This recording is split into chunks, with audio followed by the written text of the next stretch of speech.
राजस्थान के दूल्हे अब दाढ़ी के साथ शादी नहीं कर पाएंगे। बिल्कुल ठीक सुन रहे हैं आप। ये फैसला हुआ है राजस्थान के पाली जिले में हुई महापंचायत में, जो कि 5 जिलों के गुर्जर समाजों ने बुलाई थी। इनमें पाली, ब्यावर, जालौर, नागौर और जोधपुर जिले के जो गुर्जर समाज के लोग हैं वो शामिल हुए थे। और ये महापंचायत हुई थी देवडोंगरी देव नारायण मंदिर परिसर में, जो कि गुर्जर समाज का गुर्जर हाईकोर्ट भी कहा जाता है। इस महापंचायत का खास तौर से उद्देश्य था जो सामाजिक कुरीतियां फैली हुई हैं या नशे को लेकर या फिर फिजूल खर्ची को लेकर कुछ महत्वपूर्ण फैसले लेने, जो कि इस महापंचायत में लिए भी गए। इस महापंचायत में फैसला ये हुआ कि जो अब दुल्हे हैं, अब से होने वाली शादियों में उनको शादी की रस्में क्लीन शेव होकर ही करनी होंगी। अगर उनकी दाढ़ी बढ़ी हुई उनकी दाढ़ी हुई तो उनको कोई भी रस्म शादी की नहीं करने दी जाएगी।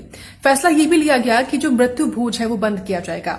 उसके पैसों का इस्तेमाल जो शिक्षा होती है उसको करने में होगा। इससे समाज भी बढ़ेगा और जो परिवार है उसकी भी प्रगति होगी। ये महत्वपूर्ण निर्णय लिया गया।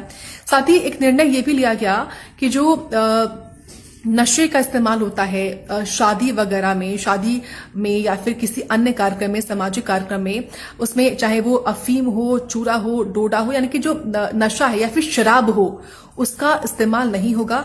और अगर किसी भी समारोह में नशे का इस्तेमाल किया गया तो उस समारोह का तो बॉयकॉट होगा ही, उस खास तौर से परिवार का भी बॉयकॉट किया जाएगा। उसके फंक्शन में कोई जाएगा नहीं, भोज उसका कोई जो है वो स्वीकार नहीं करेगा।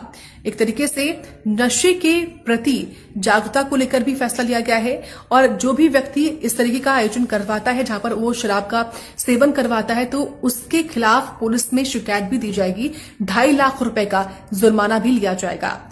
ये फैसले जो कि लिए गए हैं पाली जिले में गुर्जर महापंचायत के द्वारा, इन फैसलों पर आपकी क्या राय है? आप कैसे देखते हैं इन फैसलों को? प्लीज कमेंट करके जरूर बताएं।